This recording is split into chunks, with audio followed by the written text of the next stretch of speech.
ఓం గం గణపతయే నమః, దుం దుర్గాయే నమః, ద్రాం దత్తాత్రేయాయ నమః.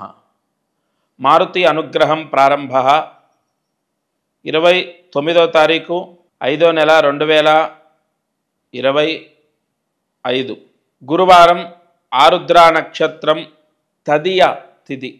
ఈరోజు దీపారాధన. ఇవాళ దీపారాధన చేసుకోవడం ద్వారా మృత్యు దోషం తొలగిపోతుంది. ఈ మృత్యు దోషము ఎప్పుడు ఎలా వస్తుంది అన్నది చెప్పడం అధర్మం, చాలా కష్టం కూడా. దానికి బదులు ఇటువంటి ముహూర్తాల్లో ఆ దీపారాధన చేసుకుంటే ఆ దోషమే పోతుంది. నువ్వుల నూనె వేసి మట్టి ప్రమిదలో పసుపు రంగు ఒత్తి వేసి దీపాన్ని వెలిగించండి. పసుపు రంగు ఒత్తి ప్యూర్ కాటన్ బ్లౌజ్ పీస్ తీసుకొని కట్ చేసుకోండి.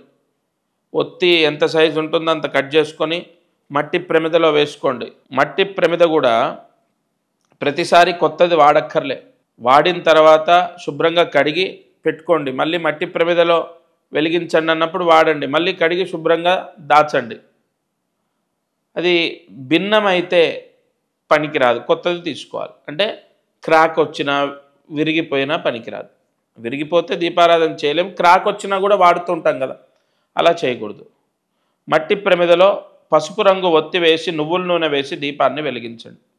మీ పూజా మందిరంలో పరమేశ్వరుడి ఎదురుగా ఆ దీపారాధన కాంతిలో ఈశ్వర దర్శనం చేయాలి. ఆ దీపారాధన ఈశ్వరుడి ఎదురుగా వెలిగించాలి. మృత్యు దోషాలు తొలగిపోతాయి. ఇక లక్ష్మీ కటాక్షం కోసం ఈరోజు ఇంటికి తోరణం కట్టాలి. మామిడి ఆకులతో తోరణం, పాత తోరణాలన్నీ తీసేసి ఇంటికి తోరణం కట్టండి. గడపకు మొత్తం పసుపు రాసి కుంకుమ బొట్లు పెట్టండి. సూర్యాస్తమయంలోపు ఈ పరిహారం చేసుకుంటే లక్ష్మీ ప్రవేశం జరుగుతుంది. ఇక మంత్రాధీనంతు దైవతం. ప్రతిరోజు జపం చేయడం ద్వారా కూడా కొంత కోరికలు సిద్ధిస్తాయి. ఈరోజు మంత్రాన్ని జాగ్రత్తగా రాసుకోండి. ఓం శ్రీం నమః శివాయ. ఓం శ్రీం నమః శివాయ. ఓం శ్రీం నమః శివాయ. ఇక్కడ ఈ మంత్రానికి ఒక నియమాన్ని పాటించాలి. ఓం శ్రీం ఒక్క క్షణం ఆగాలి. ఆగిన తర్వాత నమః శివాయ. ఇలా ఈ మంత్రాన్ని 11 సార్లు రాసి 108 మార్లు జపిస్తే ఎవరి కోసం అంటే తల్లిదండ్రులు చేస్తే పిల్లలకు చదువు వస్తుంది, లేదా పిల్లలు చేస్తే వాళ్ళకే చదువు వస్తుంది. చదువు కోసం, ఎగ్జామ్లో పాస్ అవ్వడం కోసం, ఫ్రీ సీట్ రావడం కోసం ఈరోజు గురువారం, ఆరుద్ర నక్షత్రం, ఈరోజు ఈ మంత్ర జపాన్ని చేయండి. ఇది ప్రతిరోజు మనం చెప్పుకునే ఈ పరిహారాలు పూర్ణ యోగాన్ని ప్రసాదిస్తాయి. తప్పకుండా ఈరోజు నేను చెప్పిన పరిహారం చేసే ప్రయత్నం చేయండి. ఇక అదృష్టం, ఐశ్వర్యం అందరికీ నేను ఒకటే, నవగ్రహాల్లో బృహస్పతి గ్రహము యొక్క అనుగ్రహం చాలా అవసరం. ధనకారకుడు, పుత్రకారకుడు, జ్ఞానకారకుడు, విద్యాకారకుడు, చదువు, డబ్బు, కీర్తి ప్రతిష్టలు అన్నీ ఇచ్చేది గురువు. అలాగే చెడుని మనకు వ్యాపించజేసేది అంటే చెడుని ప్రసాదించేది రాహుకేతువులు. ఎందుకంటే ఛాయాగ్రహాలు ఎప్పుడూ నెగిటివే. ఆ గ్రహాల వల్ల చెడు ఆలోచనలు, చెడు మాట్లాడటం, బూతులు మాట్లాడటం, లేదా విపరీతంగా తల్లిదండ్రులను ఎదిరించడం, లేదంటే ఆస్తి కోసం ఎంతకైనా దిగజారటం, లేదా తన మన భేదం లేకుండా కామ వాంఛతో కుసంస్కారాన్ని పొందడం, ఇలా ఈ రాహుకేతువులు అనేక కోరికలని మనిషికి సిద్ధింపజేస్తాయి. ఈ గురుగ్రహమేమో అనేక సత్ఫలితాలని ప్రసాదిస్తాడు. ఈ రాహుకేతువులు మారారు, బృహస్పతి గ్రహం మారారు ఈ నెలలోనే. నేను మీ అందరికీ చెప్పేది ఒకటే, గతంలో నాతో మాట్లాడిన వాళ్ళు కానీ మాట్లాడని వాళ్ళు కానీ ప్రత్యక్షంగా ఈరోజే అని చెప్పట్లేదు, ఈ జూన్ జూలై నెలల్లో, ఎందుకంటే ఆగస్టు లోపు జూన్ జూలై నెలల్లో ప్రత్యక్షంగా వచ్చి కలవండి.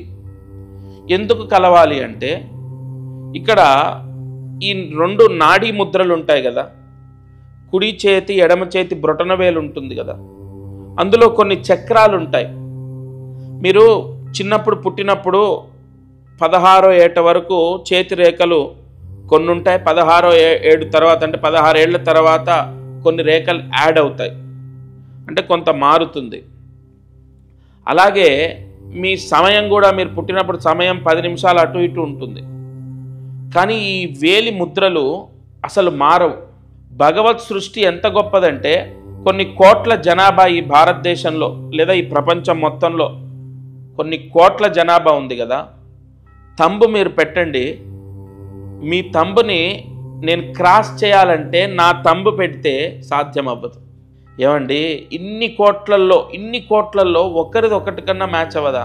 అందుకే మీరు చూడండి, రిజిస్ట్రేషన్ దగ్గర కానీ ఆధార్ దగ్గర కానీ ఏదైనా ముఖ్య వాటిలో సంతకం కన్నా ముఖ్యంగా ఈ తంబు తీసుకుంటారు. ఎందుకంటే ఇక్కడ ఉన్నటువంటి కొన్ని షట్చక్రాలు అందరికీ ఒకేలా ఉండవు. దాంతో నాడీ జాతకాన్ని రాయొచ్చు. అది నేను ప్రత్యేకంగా కోర్సు చేశాను. గతంలో కూడా నేను చాలామంది వేలుముద్రలు తీసుకొని చూశాను. కానీ ఇప్పుడు ఏంటంటే గురువు మారటంతో పాటు రాహుకేతులు మారారు. ఈ నెల 20వ తారీఖు ఈ గురువు మారటం, రాహుకేతులు మారడం జరిగింది. తద్వారా మీరు తప్పకుండా నా శ్రేయోభిలాషులు ఎవరైతే ఉన్నారో తప్పకుండా వచ్చి నన్ను కలవాలి. ఎందుకోసమంటే మీకు, మీ పిల్లలకు ఇప్పుడు అంతా బాగుంది, ఇక ముందు ఇంకా బాగుండాలి, ఇక ముందు కూడా ఇలాగే ఉండాలి అనడానికి మీరు ఏదైనా పరిహారం, ప్రాయశ్చిత్తం చేసుకునేది ఉంటే ప్రత్యక్షంగా వేలుముద్రలు తీసుకొని చెప్తాను. లేదు, ఇప్పుడు టైం అసలు బాలేదు, ప్రశాంతత లేదు, మనశ్శాంతి లేదు, డబ్బు లేదు, అసలు ఏమీ తోచట్లేదు, ఇంకా మంచిదే. నేరుగా వచ్చి కలిసినప్పుడు ప్రత్యక్షంగా అసలు ఎందువలన మీరు కర్మ అనుభవిస్తున్నారు లేదా ఎందువల్ల సమస్యలు వస్తున్నాయి అన్న విషయాన్ని ప్రత్యేకంగా మీకు వివరణ చేసి దానికి ప్రాయశ్చిత్తం ఏంటో కూడా చెప్తాను. అందుకే నేను మాట అన్నాను, గతంలో కలిసిన వాళ్ళైనా సరే మళ్ళీ రావాలి, లేదా కలవకపోతే రండి.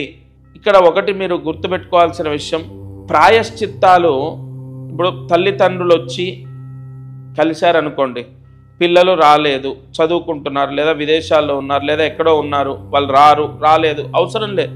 మీరిద్దరు వచ్చినప్పుడు వాళ్ళు పిల్లల యొక్క వేలిముద్రలు తీసుకొని రండి. వేలిముద్రలు అంటే కుడి చేతి ఎడమ చేతి బ్రొటన వేలు ముద్రలు తీసుకొని రండి. షట్చగ్ర స్థితి ఎలా ఉంది, అష్టక వర్గ స్థితి ఎలా ఉంది, సర్వోత్తర యోగా ఫలితాలు ఎలా ఉన్నాయి అన్నది నేను చెప్తాను. తల్లి తండ్రి వచ్చినా లేదా తల్లి వచ్చినా తండ్రి వచ్చినా సరిపోతుంది. పిల్లల ఫోటో, పిల్లల వేలిముద్రలు తీసుకొని వస్తే సరిపోతుంది. ఎందుకంటే ప్రధానమైనటువంటి గ్రహము గురుగ్రహము, అలాగే అప్రధానమైనటువంటి అంటే మైనస్ ప్లస్ 2 మారాయి కాబట్టి రాబోయే రోజుల్లో చాలా చాలా బాగుండాలి అన్నది ప్రత్యక్షంగా వేలిముద్రలు చూసి మాట్లాడితే దాని యొక్క ఫలితం అద్భుతంగా ఉంటుంది. కొంచెం దూరంగా ఉండొచ్చు, ఎక్కడెక్కడో దూర ప్రాంతాల్లో ఉండొచ్చు. రేపే రండి, ఇవాళే రండి అని చెప్పట్లేదుగా. 2 నెలలు టైం ఉంది. 2 నెలల్లో ఖచ్చితంగా కలిసి జాతకాన్ని చూయించుకోవడం ద్వారా మళ్ళీ మీకు వెంటనే ఈ 6 నెలలకో సంవత్సరానికో రావాల్సిన అవసరం ఉండదు. అది 6-7 సంవత్సరాలు, ఒక 7 సంవత్సరాల పైన దాని ఫలితం ఉంటుంది. ఒకసారి చూయించుకుంటే 7 ఏళ్ల వరకు దాని యొక్క ఫలితం ఉంటుంది. సరే, ఇవాళ అదృష్టం ఐశ్వర్యంలో నేను ఈ విషయాన్ని చెప్పడం గల కారణం, ధనలాభం, వస్తులాభం, వాహన లాభం, గృహయోగం, విద్యాయోగం, విదేశీ యోగం, ఇవన్నీ కూడా గురువు రాహు కేతువులు ఇచ్చేదే కాబట్టి ఈ పరిహారం చెప్పాను.